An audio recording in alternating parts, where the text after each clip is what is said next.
O, diba? Kasi na ano yung stayers.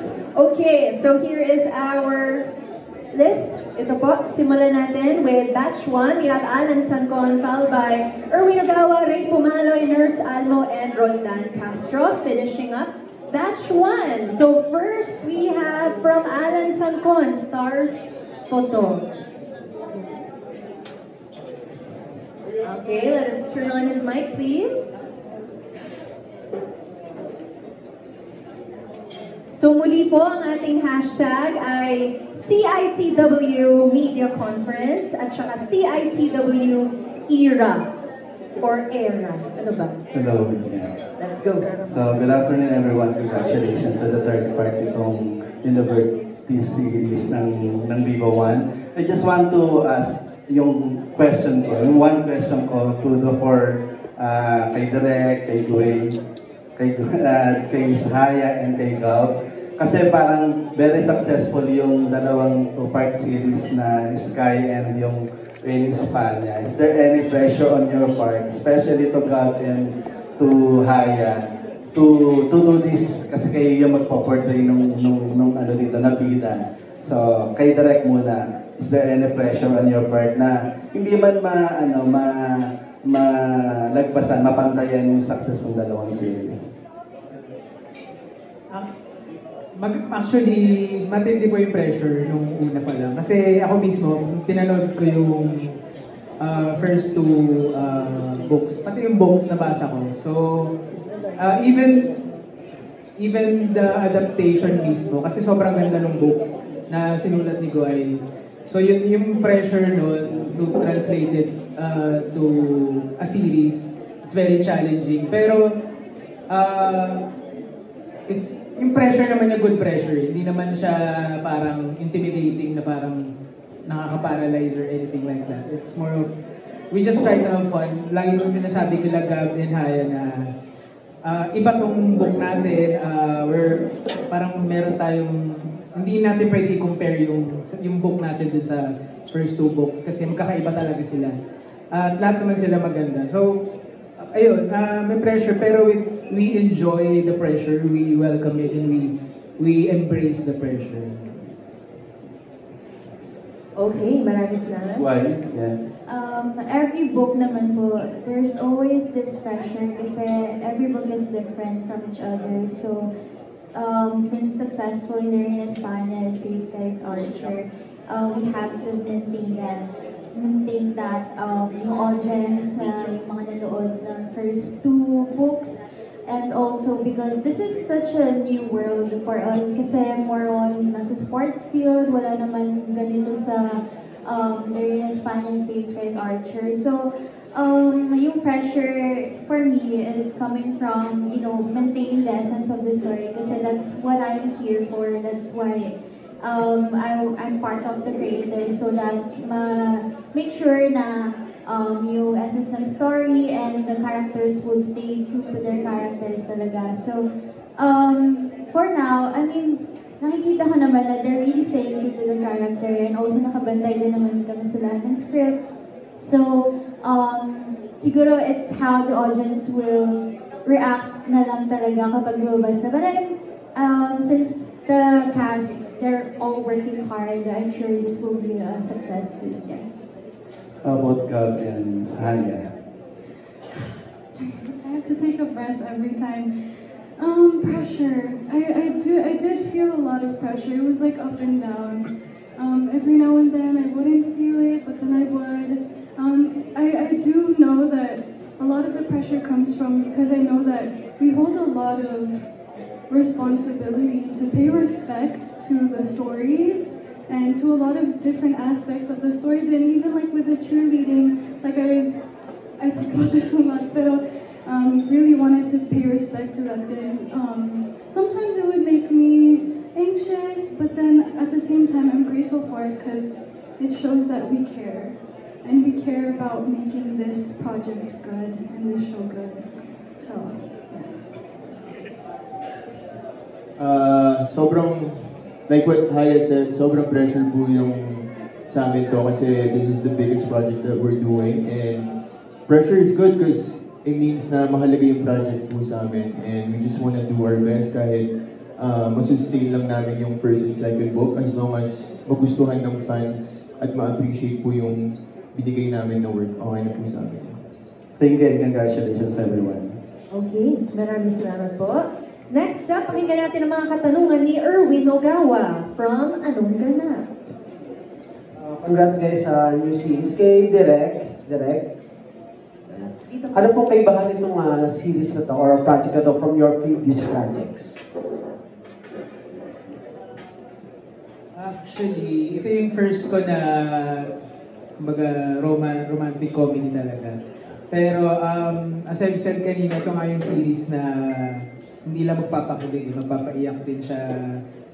Kumbaga lahat na emosyon, which I have done previously sa mga projects ko. Yung mga previous projects ko kasi it's more very family-centered. Pero with this kasi, andun yung love angle, andun yung romance, pero matindi yung core nung book na to kasi naka-angkla siya sa family nung dalawang main character. So, so madali siya for me. Mahirap lang kasi mabigat.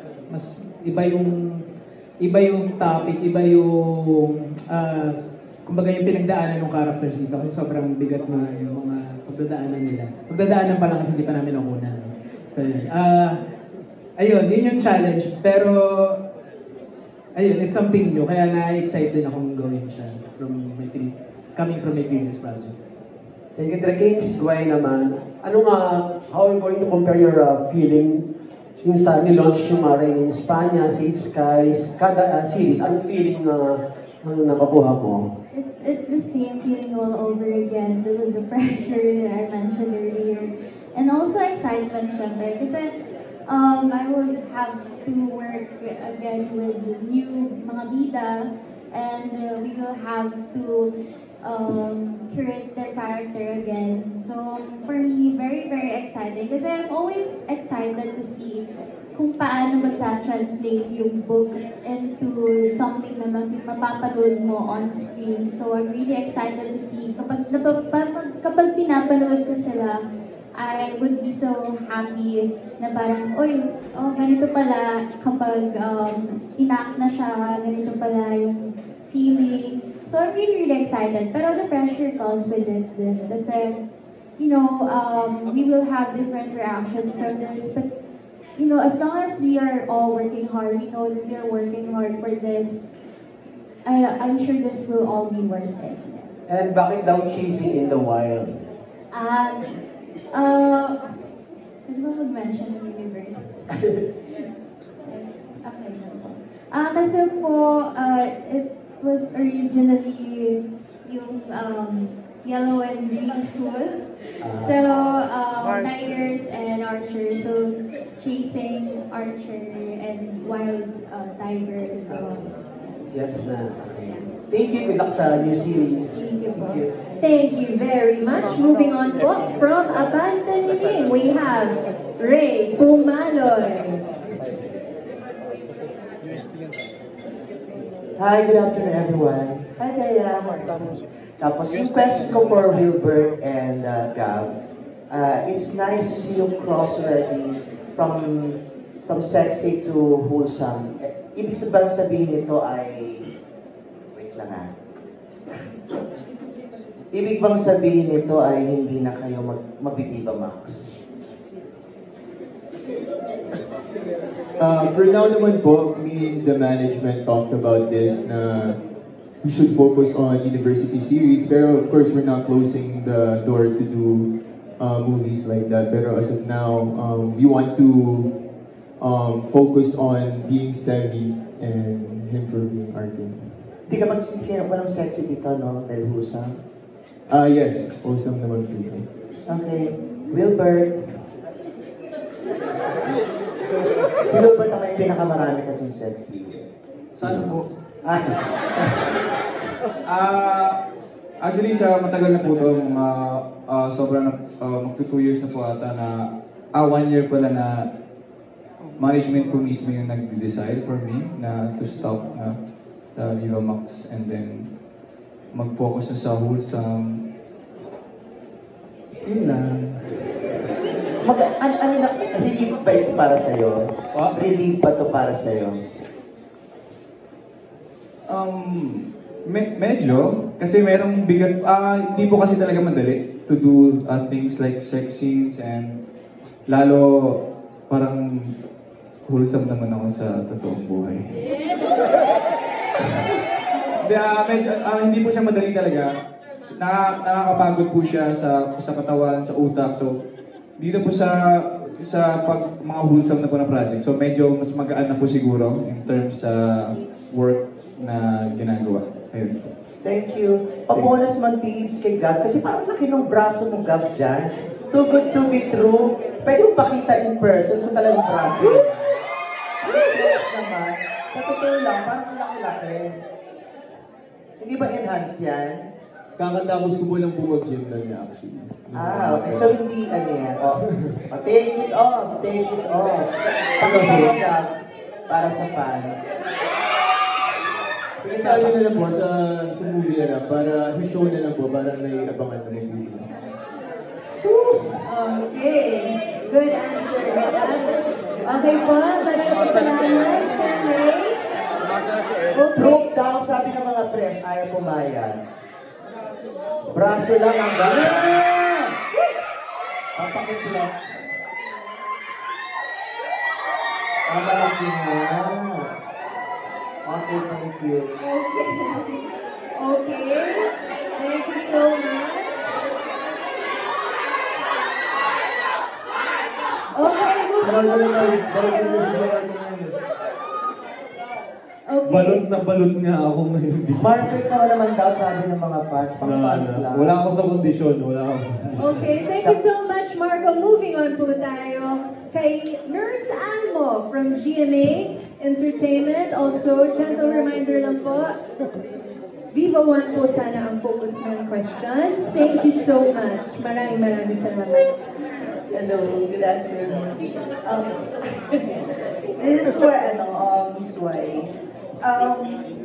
Can I get your reaction down sa mga love games, kahit yung mga nauna na? Anong masasabi mo dun sa, nag-translate nga ba yung nasa imagination mo while writing? Nag-translate nga ba yung imagination mo while writing the books dun sa mga love games? Sa mga past po, or yung pati yung ngayon? Yes, actually, I was very happy with how the Rain Espana and Swing Skies Art turned out.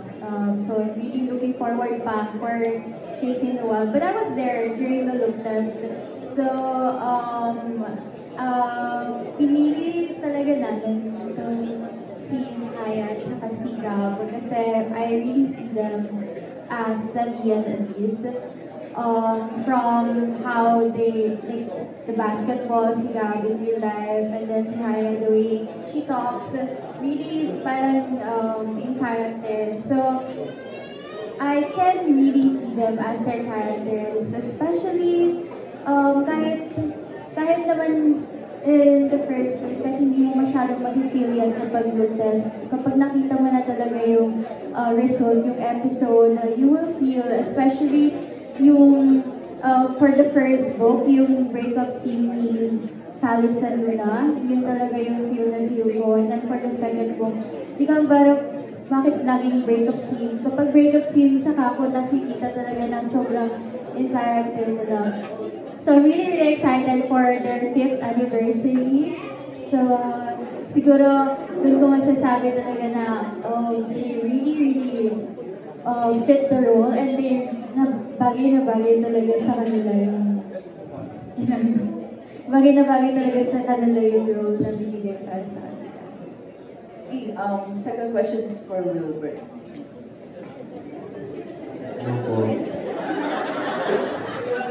Ay, sorry. Well, isa lang daw pala. Ay. Okay. Excited pa naman si Wilbert. Okay, maraming salamat po. Next up, from Abante Tonight, we have Roland Castro. Dito po, in front.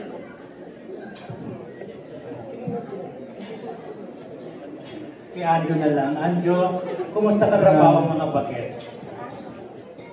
Naninibago ko kasi parang back to the past kasi mga kasama ko rin mga bagets.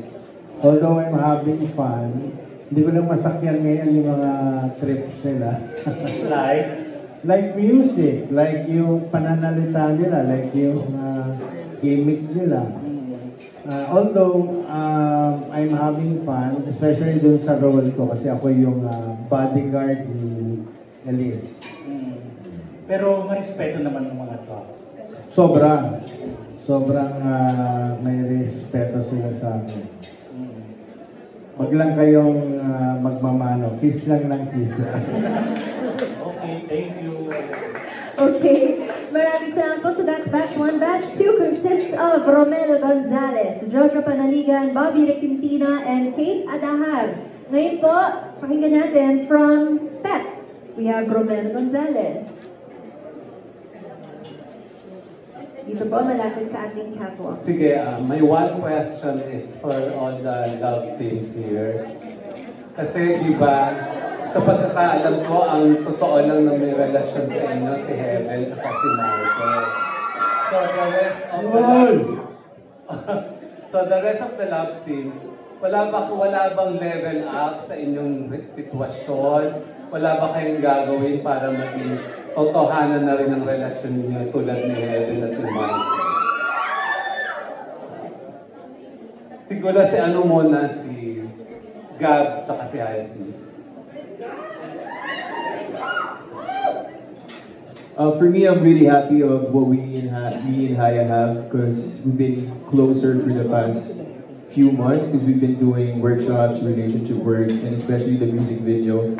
And I'm just happy to be there with her, like seeing her grow as an actress. And I think, syempre Marvin na yan, ayaw po namin mag-compare, and we just want to grow as a love team na may each identity. Yes, Hyacinth. I mean, the same thing. I don't really want to think about that. I don't right now. I mean, so far we're just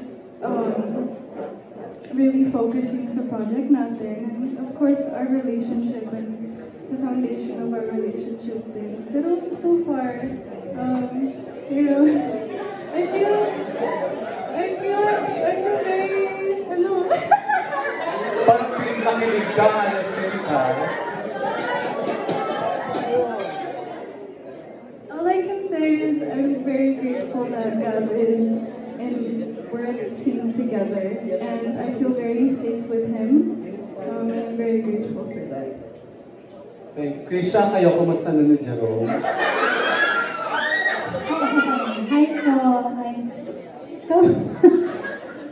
Okay lang po. Payapa ang aming mga puso. Ngayon pala. Kalma lang naman kami. Siyempre. Yun ang masasabi ko po. Kasabi ko usap ko. Ito ay. Nasaan siya ngayon? Kasi kailangan po yung mag-swimming papunta dito. So, dyan na lang muna sa ako. Hindi mo ba siya dadamayan? Tutulungan mag-finish ng bahay? Nag-message naman ba ako na sana everybody safe? Sana maging safe sila naman sa safe naman. Safe naman sila. Mukha naman. Ayun, thank you sa mga couples and congratulations. Okay, thank you very, very much. Now, let's open the floor to... Meron pa palang love team. Ay, sorry. Ay, pakisagot din. Si Shakira pala. Oo, tsaka si Jairus. Or baka kayo na. Kami din matagal, kami pinakamatagal. Sa dulo pa po kasi istorya namin ni Jairus. And for now, we've been really enjoying being with the whole Univercada. And ewan ko, saya naman katrabaho. And let's go! Ay, hindi. Siyempre, like what Nicole said, malayo pa talaga yung book namin. So as of the moment, we enjoy each other's company talaga bilang co-workers. Kasi actually, the next book, mas nag-upgrade din yung connection namin in terms of working with each other. Mas naiintindihan namin sa isa. kung ano dapat gawin sa promos and sa show itself. So, yeah, getting better every year, so we just enjoy each other's company, di ba? So, yeah. So, pasasagutin ko ba si Wilbert at si Bea kung kumusta na relasyon nyo? Kumusta bang relasyon natin? Wala naman po. Ngayon nga lang kami magkakatrabaho nito. Well, sa Nocturno. But, ako po para sa akin, sa isang love team naman, hindi naman necessary na kailangan maging kayo talaga in real life. What's important is maayos kayong nagtatrabaho, maayos yung working relationship din ninyo because after all, we all have lives outside our work. And I'm really grateful because Wilbert is, I feel like Wilbert is such a very reliable love team naman na katrabaho.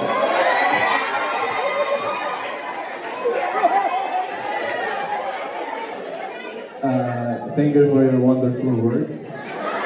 Kaya matagal po kasi yung book namin, so friends naman kami. Ba't parang kinikilig ka habang nagsasalita si Bea? Sabi niya responsible daw ako eh. Reliable pala. Nakatrabaho na po kasi kami sa Nocturno, so alam na po namin yung working relationship namin, paano kami, nagka-eksena na kami sa... Nagkaka-eksena na po kami sa mismo. So, ayun po. Yun lang. Ayun, thank you guys. O Phoebe, one question lang.